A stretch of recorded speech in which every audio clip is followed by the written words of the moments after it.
Victory Venkatesh హీరోగా నటించిన సంక్రాంతికి వస్తున్నాం సినిమా ప్రేక్షకుల ముందుకు రానుంది.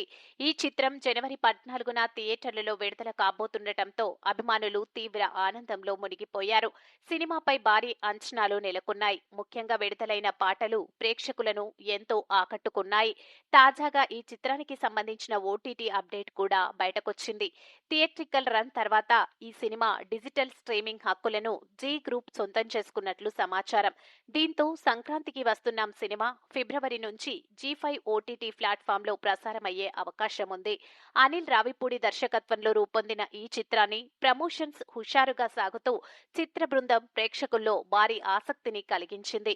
థియేటర్లలో భారీ ఓపెనింగ్ సాధించడం ఖాయమని టికెట్ బుకింగ్స్ చూస్తే అర్థమవుతుంది. ఈ సంక్రాంతికి వస్తున్నాంతో విక్టరీ వెంకటేష్ అభిమానుల కోసం ఫ్యామిలీ ఎంటర్టైనర్ అందించేందుకు రెడీగా ఉన్నారు.